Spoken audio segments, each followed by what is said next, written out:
Hello, নমস্কার। আশা করি সবাই ভালো আছেন। ফিনল্যান্ড থেকে কাজু কিশমিশের চ্যানেলে আরও একবার স্বাগত। তো আজ আমরা ফিরব বাড়িতে, মানে ইস্তোনিয়া থেকে ফিনল্যান্ডের বাড়িতে। আর ফেরার আগে ভাবলাম ক্যাপসুল হোটেলটার সঙ্গে আপনাদের একটু পরিচয় করাই, কারণ সম্পূর্ণ ইস্তোনিয়া ট্যুরের মধ্যে এই ক্যাপসুল হোটেলটাই আমাদের সবচেয়ে বেশি ভালো লেগেছে। তাই যে দেখতে পাচ্ছেন একটা বড় ঘরের মধ্যে সাদা বাক্সগুলো রয়েছে, এই বাক্সগুলোই হচ্ছে ক্যাপসুল। আমরা দুটো ক্যাপসুল বুক করেছিলাম দুজনের থাকার জন্য, কারণ একটা ক্যাপসুলে একজনের বেশি থাকা যায় না। আমরা বুকিংয়ের সময় যে কোড নাম্বার পেয়েছিলাম, সেই কোড দিয়েই এই ক্যাপসুলগুলোর দরজা খোলা বা বন্ধ করা যাচ্ছিল। ক্যাপসুলগুলোর মধ্যে একজন মানুষের বিছানা বালিশ তো ছিলই, তার সাথে ছিল একটা টিভি, হেডফোন, জলের বোতল বা ছোটোখাটো টুকিটাকি জিনিস রাখার জন্য একটা ছোট টেবিল মতো জায়গা। তবে ক্যাপসুলগুলোর উচ্চতা এতই কম যে ওর ভেতরে ঢোকার জন্য উবু হয়ে হামাগুড়ি দিয়ে ঢুকতে হচ্ছিল বা বেরোতে হচ্ছিল। তবে আমাদের সবার জিনিসপত্র রাখার জন্য একটা কমন ঘর ছিল, যেটা হচ্ছে লকার ঘর।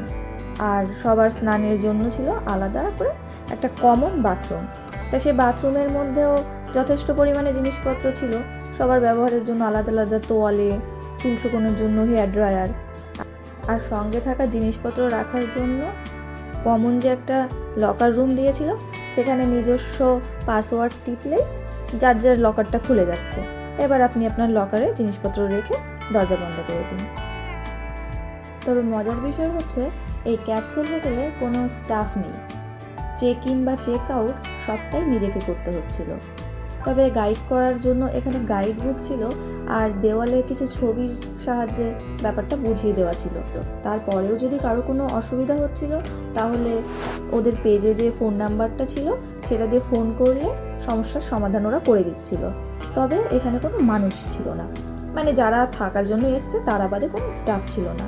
আর এখানে একটা কমন কিচেনও ছিল, যে কিচেনে আমরা নিজেদের মতো রান্নাবান্না করতে পারছিলাম।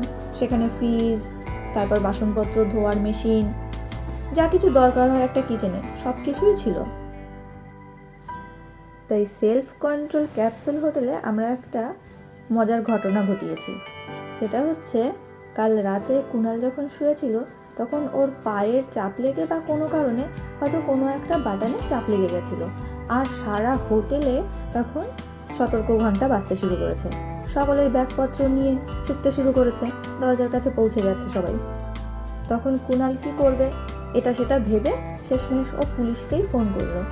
তা এর মধ্যেই আবার ঘন্টার আওয়াজ বন্ধ হয়ে গেল, আর তখন পুলিশ বললো যে ঠিক আছে, এবার যদি ঘন্টার আওয়াজ আবার হয় তাহলে আপনারা আবার ফোন করবে, এবার আমরা স্পটে গিয়ে ব্যাপারটা দেখব। আসলে হয়তো কোনো একটা বাটনে ভুল করে চাপ লেগে গেছিলো। এই সেলফ কন্ট্রোল ব্যাপারটায় এইটা হচ্ছে একটা সমস্যা। তা আমরা এখন আবার যাচ্ছি শহরের দিকে। শহরের থেকে আমরা কিছু জিনিসপত্র কিনবো আর একটু খাওয়া দাওয়া করব। দুপুরে জাহাজে বসে খাওয়ার জন্য একটু টিফিন নিয়ে নেব, তারপর আমরা জাহাজের দিকে রওনা হব। আজকে আমাদের 12:30টায় জাহাজ ছাড়বে। তাই এখানে হচ্ছে সকাল 10টার আগে কোনো দোকানপাট খোলে না। আমরা এখানে পৌঁছে গেছি, এখন বাজে 9টা। প্রথমেই আমরা ঢুকেছি একটা শপিং মলে। ইস্তোনিয়ায় জিনিসপত্রের দাম ফিনল্যান্ডের তুলনায় একটু কম, তাই ভাবলাম সামনে সামার আসছে, তো সামারের জন্য কিছু জামা কাপড় কিনে নিই, আর বাড়ির জন্য 2-1টা উপহারের জিনিস কিনে নিই এখান থেকে। কিন্তু এসে দুজন ঘুরে বেড়াচ্ছি, কোথাও কোনো মনুষ্যই নেই। শপিং মলগুলোরও কোনো লোকজন নেই এখনও। আমরা এ দোকান সে দোকান ঘুরে বেড়াচ্ছি। তা ঘুরতে ঘুরতে একটা শপিং মল ঘুরে গেছি, এখন আর একটা মলের মধ্যে ঢুকবো, দেখি ওখানে কেউ খুলেছে নাকি। দেখাই যাচ্ছে চারিপাশটা পুরো ফাঁকা, এখনও অফিস যাত্রীরাও বেরোয়নি। তো এই যে আমরা আর একটা শপিং মলে ঢুকে পড়েছি। এখানে দুঃখের মধ্যে সুখের বিষয়টা হচ্ছে, এখানকার দোকানগুলোর ঝাপাগুলো অর্ধেক করে খুলেছে, তার মানে কিছুক্ষণ পরেই ওরা খুলবে। এখন সবে দোকানের কর্মচারীরা এসেছে, ওরা জিনিসপত্র সাজিয়ে নিচ্ছে। 10টা বাজলেই ওরা দোকানটা খুলে দেবে, আর আমরাই হব এখানে প্রথম কাস্টমার। তা আমরা বাইরের থেকেই আগে এই যে জামা কাপড়গুলো সাজানো আছে সেগুলোর থেকে পছন্দ করে নিচ্ছি, যাতে আমাদের বেশি সময় নষ্ট না হয়। ওনারা দোকান খোলার সঙ্গে সঙ্গে এখান থেকে একটা জামা নেব, নিয়েই বিল করে ছুটতে শুরু করব। আমাদের মতো আরও অনেকেও দেখলাম জামা কাপড় কেনার জন্য এসে অপেক্ষা করছে, দোকান খুললেই তারা জামা কাপড় নিয়ে এখান থেকে ছুটবে। তা এখান থেকে আমরা জামা কাপড় নিতে পেরেছিলাম, আর নিয়ে আমরা ছুটলাম ওপরেই একটা এশিয়ান রেস্টুরেন্টে, যার নাম ছিল চি। তো এশিয়ান রেস্টুরেন্টেও দেখলাম গিয়ে যে ওদেরও এখনও জিনিসপত্র গোছানো হয়নি, আমরাই ওখানকার প্রথম কাস্টমার। সব জায়গায় দোকান খোলার আগে আমরা গিয়ে হাজির হচ্ছিলাম, তার জন্য একটু লজ্জা করছিল, কিন্তু কোনো উপায় নেই। 11টার মধ্যে আমাদের জাহাজঘাটে পৌঁছতে হবে। তাছাড়া 8:30টায় আমাদের চেক আউট ছিল, যার জন্য আমাদের তাড়াতাড়ি বেরিয়ে পড়তে হয়েছে। এবার বেরিয়ে আমরা দোকানে ঘুরে বেড়াচ্ছি। দোকানগুলো খোলা থাকলে অবশ্য বেশ ভালোই লাগতো, অনেকক্ষণ ধরে জিনিসপত্রগুলো বেছে কিনতে পারতাম, কিন্তু সময় কম বলে বাইরের থেকে জিনিস পছন্দ করে ভেতরে গিয়ে নিয়েই দৌড় মারতে হয়েছে। আর এই যে এশিয়ান দোকানটায় আমরা খাবার অর্ডার করে নিয়েছি। আমরা নিয়েছি নান আর সঙ্গে নিয়েছি রোস্টেড চিকেন, দুটোই ড্রাই ডিশ। দেশের বাড়িতে হলে রেস্টুরেন্টগুলোয় এরকম দুটোই যদি ড্রাই ডিশ অর্ডার করতাম, তাহলে ওখানকার কর্মচারীরা আমাদের সাজেশন দিত যে এটার সঙ্গে এটা খেলে ভালো লাগবে না, একটা ঝোল কিছু নিন তাহলে ভালো লাগবে। কিন্তু এই সব জায়গায় তুমি যে জিনিস খুশি সেই জিনিস খাও, কেউ কিছু বলবে না। রুটির সঙ্গে যদি আমি শশা খেতে চাই তাও কিছু বলবে না। এই যে কথা বলতে আমরা জাহাজঘাটে পৌঁছে গেছি, টিকিটও কাটা হয়ে গেছে। এইবার আমরা যাব জাহাজে ওপরে, আমাদের 7 তলায় হচ্ছে আমাদের সিট। আসার সময় চেকিং হয়নি, তবে এখন যাওয়ার সময় দেখছি চেকিং হচ্ছে। তা আমরা এখন চেকিংয়ের লাইন দেব।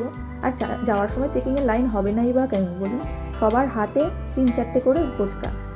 আসলে এখানে জিনিসপত্রের দামটা একটু কম বলে ঘুরতে এসে মানুষ প্রচুর জিনিসপত্র কেনে।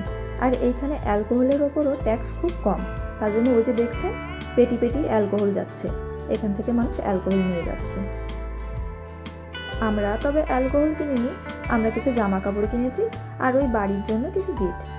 তো আমরা এখন জাহাজের একটা নাইট ক্লাবে চলে এসেছি, এইখানেই আমরা বসবো।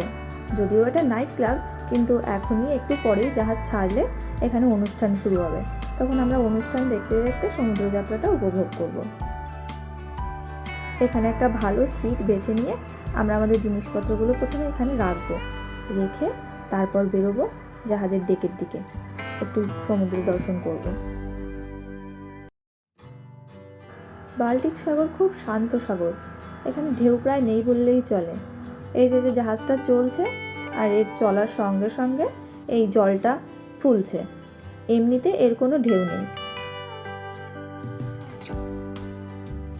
এখানে বসে কিছুক্ষণ সমুদ্র দেখে একটু ছবি তুলে নিয়ে তারপর আমরা হোটেল থেকে যে টিফিনটা ওই টিফিনটা খেয়ে একবারে জাহাজের ভেতরে ঢুকে যাবো।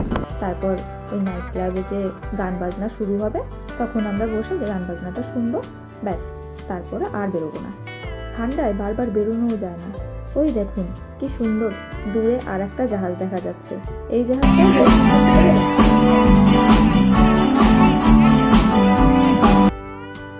তার নাইট ক্লাবের গান শুনতে আমার একদমই ভালো লাগছিল না। গানের তালটা বেশ ভালো, কিন্তু শব্দগুলো একটুও বুঝতে পারছিলাম না, তার জন্য ভাবলাম আবার একটু সমুদ্র দেখে আসি।